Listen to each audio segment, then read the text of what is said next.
Bonjour à tous et bienvenue dans ce tout premier épisode d'Accrocho, le podcast sur les addictions invisibles.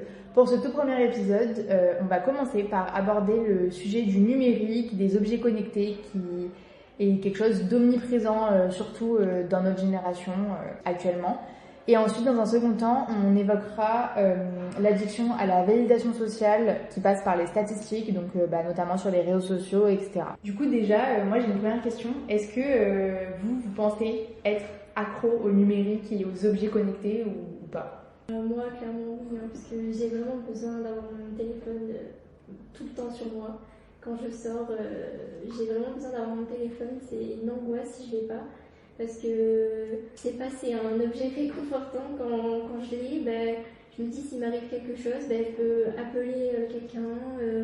Notre téléphone, c'est un objet et 1000 objets en même temps. C'est mon porte-monnaie, c'est ma lampe torche, c'est ma carte vitale, c'est ma carte d'identité, c'est mon moyen d'appeler, c'est mon moyen de filmer, c'est tout en même temps. Enfin, j'arriverai pas à me passer de mon téléphone, d'autant plus que c'est un temps avec les objets connectés, tous nos objets peuvent être connectés. Donc notre téléphone dispense 1000 objets en même temps, ordinateur, tablette, casque, tout ce que vous voulez. Et du coup, oui, en fait, mon téléphone, s'il est pas dans ma poche, c'est pas possible. Ouais, c'est vrai. Après, on a toute notre vie aussi dans le téléphone. Comme tu dis, ça nous sert à plein de choses, mais en même temps, en fait, on a toutes nos photos. Enfin, moi, je sais que demain, je prends énormément de stories sur Snap, par exemple. Et c'est vrai que demain, je perds mon téléphone, il se casse, en tout cas, où j'arrive pas à récupérer mon compte. Moi, j'ai clairement toute une partie de ma vie qui disparaît. Franchement, je serais dans un sacré état si je perdais toutes les données Snap parce que y a toute ma vie sur mon téléphone. Et c'est vrai que je pense qu'on est toutes à l'avoir tout le temps dans la main. Moi, je sais que, pareil, si je l'ai pas dans la main, si je l'ai pas dans la poche, il me manque quelque chose. Je peux pas vivre sans mon téléphone. Ordinateur, c'est pas pareil. Enfin, moi, c'est juste mon outil de travail. Le téléphone, ça représente, malheureusement, ça représente toute ma vie, quoi. Moi, je rebondis sur ce que tu as dit, sur le fait de si tu l'as pas dans la main ou dans ta poche, tu te sens pas bien. Moi, j'ai la même chose, mais limite coup de stress, quoi. Enfin, vraiment, si je le sens pas, je panique, je me mets à tout arrêter ce que je suis en train de faire, je vais le chercher jusqu'au moment où je le retrouve parce que le fait de le perdre, ça serait la pire situation possible à n'importe quel moment, quoi. Exactement. En fait, c'est pas il est dans mon sac, je vérifie après. Non, c'est maintenant tout de suite parce que mon téléphone, c'est comme ça, en fait, c'était notre miroir. Dans le sens où, en fait, t'as l'impression de perdre une partie de toi quand t'as pas ton téléphone. C'est clairement une partie de nous-mêmes. Il y a tellement de choses personnelles dans ce téléphone que c'est, comme le disait Naïda, c'est vraiment ce qui nous relie à tout. Quand on est dehors, on a besoin du téléphone pour payer, vu que maintenant on paye pratiquement plus qu'avec Apple Pay. On sort souvent sans nos cartes ou sans nos affaires. Ouais. On peut contacter nos amis si on doit se rejoindre, on peut contacter nos familles si on a un problème. Donc c'est vrai que c'est vraiment nécessaire de l'avoir avec nous et on s'en rend tout compte. Ça, je pense que... Est-ce que vous verrez faire une journée complète, venir en cours une journée complète sans du tout avoir pris votre téléphone? Non. Je l'ai déjà fait. Une demi-journée, j'ai oublié mon téléphone. En fait, dans ma tête, c'est obligé de sortir mon téléphone, il doit être dans ma poche et tout. Je suis dans le train, je me tapote, mais partout. Je me lève, je regarde derrière moi, je regardais dans ma pochette d'ordi, j'avais pas mon téléphone. J'étais en pleurs et vous savez, j'avais pas de moyen d'appeler. Je connais pas les numéros, je pouvais même pas dire à quelqu'un, ramène-moi mon téléphone, c'est urgent. Avec quel téléphone j'appellerai et avec quel numéro j'appellerai, tellement. C'est vrai, ça, ce que tu dis par rapport au numéro. Du coup, on a pu vraiment le réflexe d'apprendre. Moi, je sais que quand j'étais petite, j'apprenais ceux de mes parents, justement, au cas où il y a une urgence, pour appeler avec le téléphone de quelqu'un, le téléphone de l'école. Aujourd'hui, je connais aucun numéro parce que pour moi, tout est dans mon téléphone. Moi, c'est la même chose. Quand j'étais petite, je connaissais le numéro de ma maman par cœur et du coup, dès qu'il y avait besoin, je pouvais le donner à quelqu'un qui me prêtait son téléphone. Et maintenant, quand j'ai besoin de quelque chose, je vais plutôt appeler mon copain. Mais mon copain, j'ai pas pris cette habitude de connaître son numéro par cœur. Et du coup, quand je suis avec une copine et que mon téléphone il s'éteint et qu'il faut que je le prévienne d'à quelle heure je rentre ou de quelque chose, je peux pas le contacter. Alors que, ma mère, je connais toujours par cœur son numéro et je connais le mien. Mais c'est vraiment ces deux numéros-là que je connais. Mais celui de mon copain, je le connais même pas. Enfin, les bases, je les connais pas, quoi. Mais pareil, je connais par cœur le numéro de ma mère. Et s'il m'arrive un truc dehors, j'appelle ma mère pour dire appelle telle personne. Parce que c'est la seule personne que je connais. En fait, c'est tellement un outil qui nous permet aussi de communiquer. On n'a plus l'habitude de passer des journées à juste parler aux gens en présence, à faire des activités sans être quand même sur notre téléphone. C'est ce qu'on disait tout à l'heure, regarder un film, regarder même une vidéo sur l'ordinateur, être dans la rue, regarder le paysage. On est toujours obligé d'avoir notre téléphone, d'être dessus, on sait pas pourquoi, on recherche pas forcément quelque chose, mais c'est rassurant, c'est un côté réconfortant, et du coup on est forcément à regarder 2 écrans, voire 3 même. Moi je sais qu'à chaque fois que je regarde un film, je peux pas m'empêcher d'être sur mon téléphone. Je cherche rien de précis. Pareil. Je vais peut-être envoyer des messages à mes parents, à mon copain, à d'autres copines, etc. Mais du coup, je serai jamais forcément 100% concentrée sur le film. Et ça joue sur plein d'autres choses. Quand je fais la cuisine, la vaisselle, je suis obligée d'avoir toujours un contact avec mon téléphone, une vidéo, voilà, une vidéo qui tourne, voilà, une musique. Mais moi, ça m'a carrément créé une angoisse du silence quand je suis dans mon appart et que je suis toute seule. Mais je ne peux pas rester. Mais même maintenant, même la musique, j'arrive plus à écouter le silence. Et t'as complètement raison, Zoé, sur l'attention. Ça a clairement développé des troubles de l'attention, je pense, à une énorme partie de notre génération et des générations futures. Parce que moi, pareil, quand je regarde un film, je suis incapable de poser mon téléphone, à part au cinéma, et c'est pour ça que j'essaie d'y aller le plus possible, parce que c'est le seul moment où je vais vraiment être concentrée sur un film et que je vais m'en rappeler des mois et des mois plus tard. Mais pareil, je prends la rue, la Maps, on a Google Maps ou en voiture. Moi, j'ai une amie, là, il y a quelques temps, elle se reconnaîtra. J'ai une amie qui n'habite pas à Marseille, qui est venue sur Marseille pour faire une course, et son téléphone s'est éteint dans la voiture, et elle n'avait pas de chargeur. Impossible pour elle de s'orienter dans Marseille sans Waze parce que on n'est plus habitué à ça en fait. On a tout le temps Waze devant nous qui nous dit tourne à droite, tourne à gauche. On a toutes les informations dont on a besoin qui arrivent très très facilement à nous et très rapidement. Donc quand c'est pas le cas, on a un côté un peu de panique et de frustration, je trouve. En fait, le téléphone, en tout cas le téléphone, les objets numériques, peu importe, vraiment les montres connectées, les jeux vidéo, tout ça c'est bien.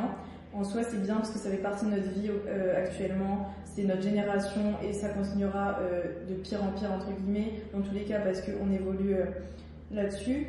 Mais c'est vrai que du coup, on sait très bien et on s'en rend compte tous que ça a des effets néfastes. Comme tu dis sur l'attention, moi je sais que j'ai un trouble de l'attention à la base qui est très présent et je sais qu'en ayant refait mes tests, ça s'est empiré. Mais ça s'est empiré à cause du téléphone parce que la concentration, enfin tout en fait. Et du coup ouais, ça impacte encore plus ma vie qu'avant, je trouve.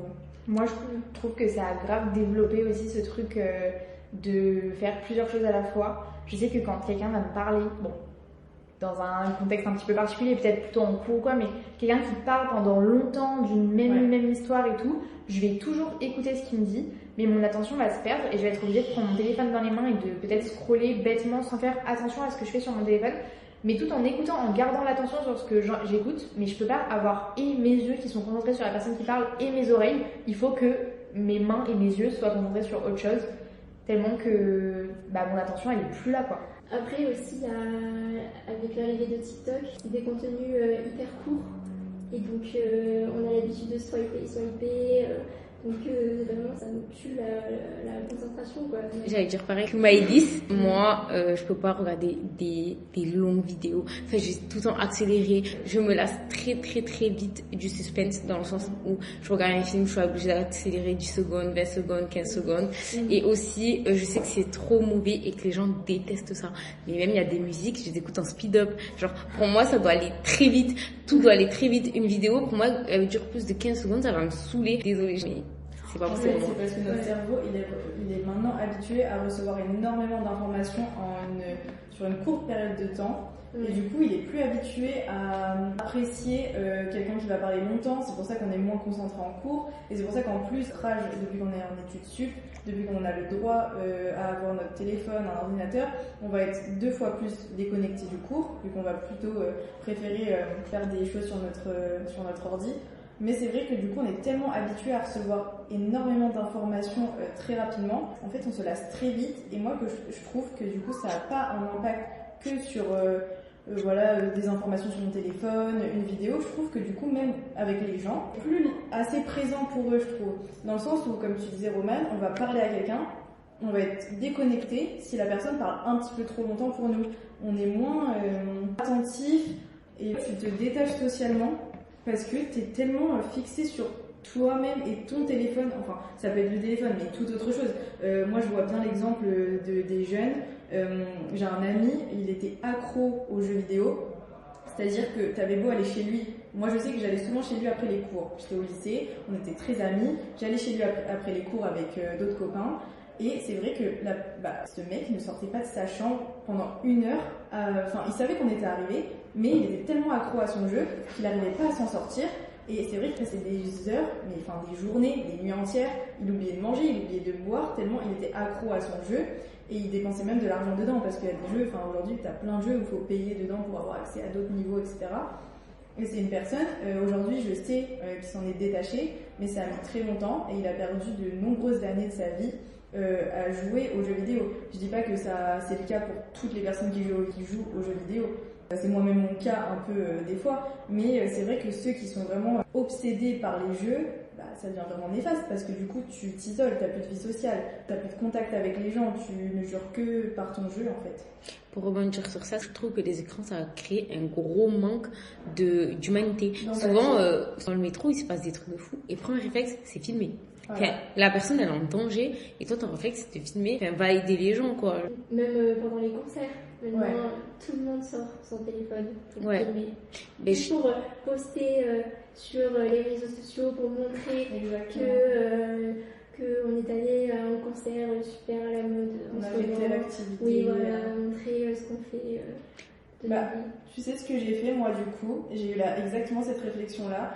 Quand je suis allée au concert de Tate McRae en mai, je me suis dit, j'ai une copine, elle filme tout. Et je me suis dit, mais en fait, Zoé, est-ce que là, tu vas prendre des photos, tu vas filmer, est-ce que en fait, tu vas regarder par la suite toutes ces vidéos? Mais pas du tout. Ok, tu vas poster, tu vas montrer, parce que perso, je suis hyper fan, mais voilà. Donc, j'ai posté quelques vidéos et quelques photos, mais ensuite, j'ai laissé mon amie clairement tout filmer, parce qu'elle aime ça, et elle le fait tout le temps. Elle va à beaucoup de concerts. Mais moi, j'ai préféré profiter à fond du concert, regarder de mes propres yeux, voilà. Et en fait, j'en garde que un meilleur souvenir. Parce que sinon, tu regardes le concert en fait à travers ton écran, comme tu peux le faire dans ton lit. Donc ça n'a aucun intérêt. Tu sais, en parlant de troubles de l'attention, moi aussi, des fois, j'ai des troubles de mémoire. J'oublie pas mal de trucs. Et je trouve que nos parents, enfin, moi, par exemple, mon père, il est pas du tout connecté. Mon père se rappelle de tout au millimètre près. Et moi, des fois, je suis en mode, mais j'ai fait ça, j'ai dit ça, j'ai pris rendez-vous là-bas. Mais c'est le terme en fait. On est déconnecté. Tellement on est connecté. Mais moi je me suis rendu compte vraiment que mon addiction aux objets connectés, au numérique, elle devenait vraiment très grave, comme tu as dit tout à l'heure, au moment où je pouvais plus regarder de vidéos qui n'étaient pas en x2. C'était très grave. Sur TikTok et sur Instagram, maintenant on a une fonctionnalité de mettre le doigt sur le côté droit de l'écran et ça accélère la vidéo, ça la met en x1,5 ou x2. Et j'ai pris ce réflexe-là, alors qu'avant, je connaissais des personnes qui le faisaient. Et bon, pas je les jugeais, mais j'étais un peu en mode, quand même, ça va, on n'est pas obligé d'en arriver là.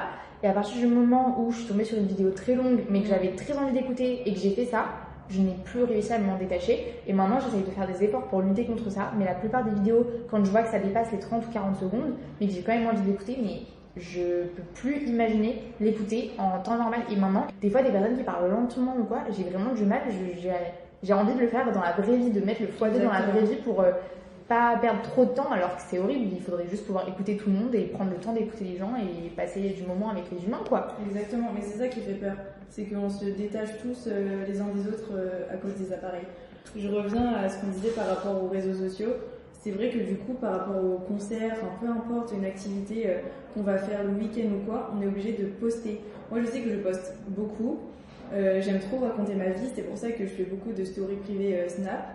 Moins sur Instagram, on sait très bien que ça va être plus pour le paraître, etc., pour que ce soit joli. Mais c'est vrai que du coup, on recherche inconsciemment, parce que c'est pas quand je poste une story, je me dis pas, ah là, faut que les gens réagissent, etc. C'est vraiment pour entretenir un lien, par exemple, avec des gens que je fréquente pas tous les jours, des amis que je vois pas tous les jours. Mais c'est vrai que je pense inconsciemment, quand on poste sur Instagram, forcément, si c'est une publication, on va chercher les likes, on va chercher les commentaires. Si on poste une story, pareil, on va regarder le nombre de likes, même si inconsciemment, ça nous intéresse pas forcément. On peut quand même pas s'empêcher de voir si les personnes ont aimé, si les personnes vont réagir à notre contenu. Et je pense que c'est juste en lien avec le fait d'être apprécié ou quoi, d'être vu, voilà. Mais c'est tout à fait ça. Là, du coup, on fait une super transition pour notre partie sur la validation sociale et sur l'addiction, donc plutôt sur les statistiques. Donc quand on parle de statistiques, pour que tout le monde puisse comprendre et que ce soit bien clair, on parle notamment sur les réseaux sociaux, donc du nombre de followers, des likes, des vues, quand on poste peut-être sur TikTok ou sur YouTube, des contenus un petit peu plus divertissement. Mais c'est vraiment ce côté-là de statistique, de toujours vouloir avoir plus d'abonnés, de toujours vouloir avoir plus de likes. Si cette publication, elle a fait moins de likes, pourquoi comprendre? Et bien ce côté-là, c'est vrai qu'il est très très très présent et il se lie complètement à l'addiction aux réseaux sociaux, aux objets connectés. Moi, en tout cas, pour mon expérience, je me suis vraiment rendu compte de ça quand j'ai téléchargé Strava et que je me suis rendu compte que j'ai commencé à courir, j'ai commencé à me mettre au running uniquement parce que j'avais mes amis sur Strava et que je voyais leurs courses et que je les voyais faire des performances. J'avais envie de moi aussi avoir ma page Strava avec mes courses et avec mes temps et mes kilomètres. Donc je me suis mise à courir pour ça. Et en fait, c'est pas vraiment la bonne manière de faire parce que il faut que ça vienne de toi, il faut que ce soit une idée de base, une envie que tu ressens et que tu saches pourquoi tu le fais. Parce que faire des choses uniquement dans l'intérêt de pouvoir te comparer aux autres et qu'on soit au courant que tu as fait ça, ça résonne pas en toi et au final, c'est pas la clé du tout, quoi. En fait, c'est quelque chose qui, par la suite, sur le moment, ça peut paraître sympa. Moi, je trouve ça bien, que tu dises, oui, moi, je voyais mes copains courir, etc. Je me suis mise au sport, je me suis mise à vouloir me dépasser. C'est un côté assez cool sur le moment, mais c'est vrai que ça peut vite devenir malsain si, justement, on fait les choses pour les autres et pas pour nous. Parce que c'est comme ça qu'on finit par se perdre, qu'on perd notre personnalité et qu'on vit qu'à travers le regard des autres. Tout à fait. Et moi, par exemple, je sais que j'ai pas trop ce truc-là sur, par exemple, Instagram. J'ai un compte privé, j'accepte vraiment que les personnes que je connais. Bon, à l'époque, quand j'étais au collège, quand j'étais un petit peu plus jeune, en troisième ou seconde, je sais que c'était un petit peu la course au plus de followers et au moins d'abonnements aussi. Il y avait ce truc-là, en tout cas à notre époque. Mais maintenant, je sais que j'ai complètement réussi à me décrocher de ça, surtout par rapport au contenu que moi je vais poster. Ça va être des photos de ma famille, de ma maison, de mes amis, et c'est des photos que j'ai pas forcément envie que tout le monde puisse voir. C'est des trucs des fois peut-être assez intimes, donc j'ai quand même envie de préserver ça et de le montrer qu'à une partie des gens que j'apprécie. Donc j'ai pas trop ce côté-là sur les réseaux sociaux tels que Instagram, mais comme je vous l'ai dit, moi Strava, je sais très bien pourquoi est-ce que j'ai commencé à courir, c'était Strava, quoi. Je sais qu'il y avait un débat aussi sur Twitter sur le fait que Instagram allait enlever les stories à la une et les gens ils disaient ça sert à rien que je voyage parce que si personne voit mes stories à la une voyage, ça sert à rien. Et moi je trouve ça trop dommage parce que quand tu vas en voyage, tu prends des photos, etc. En fait tu veux les garder pour toi, c'est pour toi pour montrer je suis allée là et tout, j'ai passé un bon moment, j'ai passé un bon souvenir. Et les gens ils sont en mode faut que je visite le maximum de pays parce qu'il me faut le maximum de bulles sur Instagram, faut que j'ai plein de bulles sur Instagram sur les différents pays, etc. C'est comme un moment, je me rappelle, mais vraiment très très avant, en 2016, en 2014, les gens adoraient voyager parce qu'ils faisaient la chasse au filtre Snap où c'était écrit ouais je suis à Miami, je suis à Phuket, je suis nanani, je suis nanana, et tout le monde voulait voyager dans un pays différent pour voir les différents filtres des villes. Ça c'était trop ridicule. Et moi, je sais que par rapport à ça, j'ai vraiment eu ce déclic il y a vraiment quelques semaines parce que j'ai plusieurs personnes sur mon Instagram. Donc, je vous ai dit, j'ai pas énormément d'abonnés et d'abonnements, mais en une journée, j'ai quand même 2 personnes qui ne se connaissent pas du tout, qui étaient le même jour au Machu Picchu, au Pérou, et qui ont posté la même story du Machu Picchu. Et je me rappelais que quand j'étais plus jeune, j'avais une amie à moi du collège qui était allée au Pérou, donc quand elle était assez jeune, du coup, début du collège. Et son fond d'écran, c'était une photo du Machu Picchu. Et je trouvais ça tellement stylé. Et avec mes yeux de jeune fille, d'enfant de 12-13 ans, je trouvais ça mais féerique comme endroit. Et j'avais un peu un rêve d'y aller. Et en fait, maintenant, avec les réseaux sociaux et avec la diffusion d'images instantanées et le fait que quand tu vas au Machu Picchu, tu prends ta caméra, tu prends ton truc, tu prends ton téléphone parce que tu vas avoir la plus belle photo. J'ai tellement eu accès à ce contenu-là. Je trouve que maintenant, ça gâche le plaisir limite de voyager parce que on sait tous les spoils en fait, on connaît tout. On va aller dans une destination, mais on a déjà vu 15 vidéos avant et limite même pendant qu'on organise le voyage, on va automatiquement se spoil pour voir qu'est-ce qu'on va devoir faire, comment ça va être. Et je trouve que ça gâche tellement le voyage, quoi. Je suis d'accord parce que j'ai fait ça pour le Japon. Et c'est pour ça que j'ai dû organiser mon voyage au Japon. Je l'ai fait à travers TikTok. Donc en fait, je m'attendais à voir certaines choses. Je les ai vues en vrai. Et bon, évidemment, le voyage au Japon, c'était magnifique. C'était mon voyage de rêve, etc. J'en ai aucun regret. J'ai les meilleurs souvenirs. Mais c'est vrai que par exemple, 2-3 fois pour un paysage, j'ai été moins époustouflée puisque je les avais déjà vus en vidéo ou en photo avec tellement de filtres qui faisaient ressortir les couleurs qu'en fait t'es un peu déçue de la réalité. Franchement, ça m'a brisé le cœur parce que je me suis dit, mais en fait, tu te rends pas compte, t'es au Japon, tu vois des paysages magnifiques et juste à cause de posts Insta ou quoi, t'idéalises alors qu'en fait c'est déjà incroyable et c'est encore plus beau en vrai, littéralement. Mais je suis d'accord là-dessus. Et c'est pour ça que j'ai arrêté d'utiliser les réseaux sociaux et que je me suis mise sur le guide du routard. En fait, c'était 10 fois plus intéressant de lire des informations et de découvrir en fait un pays à travers des pages que tu vas ensuite découvrir à travers tes propres yeux, quoi. Du coup, si on pouvait donner quelques conseils, moi je sais que en ce moment j'essaye de faire une fois par semaine une journée pas sans téléphone à 100%, mais c'est vrai que du coup je m'enlève tous les réseaux sociaux. Je mets toutes les notifications de réseau en silencieux et comme ça me fait une vraie déconnexion. Et je sais que aussi, je vais beaucoup plus me balader dans la nature et ça fait énormément de bien de littéralement être déconnecté et juste recevoir l'énergie en fait naturelle. Et je vous jure que ça fait énormément de bien. Moi, je suis une adepte du mode silencieux sur mon téléphone. Je suis presque tout le temps en silencieux parce que je considère que des notifs Instagram, des notifs Snapchat, c'est pas du tout nécessaire de répondre en temps et en heure. Je pense que je pourrais le faire demain s'il y a besoin. Si mes amis ou ma famille ils ont quelque chose d'important à me dire, ils vont m'appeler, ils vont m'envoyer un message et à ce moment-là, bien sûr, je serai là quand il le faudra. Mais pour moi, les notifications Instagram, Snapchat ou même TikTok, les notifications des réseaux sociaux globalement, c'est superflu et le fait de mettre en mode silencieux et de couper ces réseaux-là et ces notifications-là, ça me permet vraiment de déconnecter et de aussi pas avoir ce réflexe de constamment tout consulter, même alors que je suis déjà en train de faire quelque chose. Et moi, ce que j'applique, c'est que je me suis rendu compte, donc comme je disais avec Strava, qui avait des côtés assez néfastes puisqu'on se mettait en concurrence, qu'il y avait des réseaux sociaux, des applications où tu pouvais pas suivre tes amis ou ta famille et du coup il n'y avait pas ce truc aussi de comparaison et de toujours vouloir faire mieux. Moi par exemple j'ai une application qui s'appelle Forest pour me concentrer pendant que je révise. C'est une application avec un petit arbre, tu choisis ta durée de révision, tu peux mettre 1 heure, etc. Et en fait si tu valides, si tu as fait ton heure complète sans utiliser ton téléphone, ton arbre il a poussé et il est dans ta forêt, entre guillemets. Et après, à la fin du mois, tu peux consulter ta forêt et tu vois tous tes petits arbres et tu vois combien de temps tu as travaillé. Et c'est super gratifiant, je trouve, de voir que tu as bien bossé et de voir ces images-là. Et c'est un réseau où tu peux pas tu peux pas demander tes amis, tu peux pas regarder ce que tes amis font.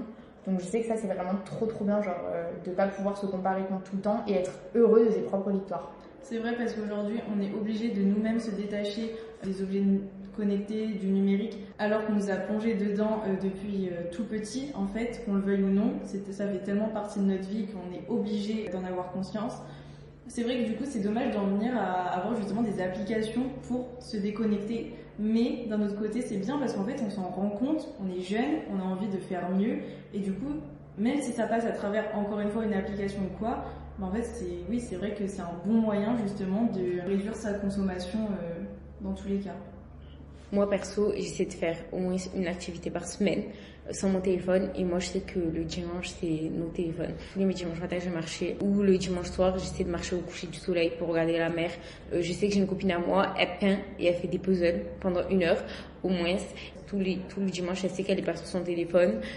Je suis hyper d'accord avec toi. C'est trop bien de faire une activité sans son téléphone, sans objet connecté ou numérique. Quand je suis avec mon copain et qu'on mange ensemble, il n'y a pas d'écran devant nous, ce sera après, si on doit regarder un film ou quoi. Du coup, t'es en face de la personne, à côté, et en fait, tu dialogues, t'échanges, tout en passant un bon moment. C'est ce que j'essaie de faire quand je suis avec des amis ou quoi. J'essaie vraiment de ne pas utiliser mon téléphone et de ne pas le regarder pour vraiment rester concentrée sur la discussion. Après avoir entendu tous ces témoignages et échangé ensemble sur notre rapport aux réseaux sociaux, à nos écrans, téléphones, tablettes, iPad, montres connectées, on va finir sur une note concrète qui est notre instant conseil. Ici, on réunit toutes les idées et astuces qu'on a énumérées ensemble afin d'avoir un meilleur rapport avec nos écrans. Le premier conseil est d'essayer d'avoir des repas avec vos proches ou seul, sans écran. Les repas, ça dure une quinzaine de minutes. Essayez d'être sans écran et de profiter des personnes qui sont en face de vous ou juste profiter du silence. Notre deuxième conseil, c'est essayer de pratiquer une fois par semaine ou une fois par jour si vous le pouvez. Une activité culturelle, artistique ou sportive sans vos écrans. 1 heure sans écran, vous lisez un livre, vous allez marcher, vous allez courir sans écran pendant 1 heure. Notre troisième conseil est d'essayer de regarder un film ou une série sans regarder votre téléphone. Pendant 1 heure et demie ou même pendant 40 minutes, vous dites vous regardez un épisode d'une série, vous regardez un film sans regarder votre téléphone. Ou même une vidéo YouTube sans regarder votre téléphone. Notre dernier conseil est bien évidemment d'essayer d'arrêter les écrans 1 heure ou 1 heure et demie avant d'aller vous coucher. Si vous dormez à 22 heures, essayez d'arrêter les écrans à 21 heures, voire 20 h 30. Essayez de faire des repas sans votre téléphone, sans la télé, juste vous et vos proches. Partagez ce moment. Notre deuxième conseil est d'essayer d'avoir un moment dans la semaine ou même dans la journée sans écran. Donc voilà, je pense qu'on a bien parlé, on a échangé nos points de vue, nos histoires et ce contexte-là d'addiction malheureusement invisible aux objets connectés, au numérique, à la validation sociale, etc. J'espère que cet épisode vous a plu, on a tout donné toutes les quatre. Et voilà, hein. Bisous. Bisous.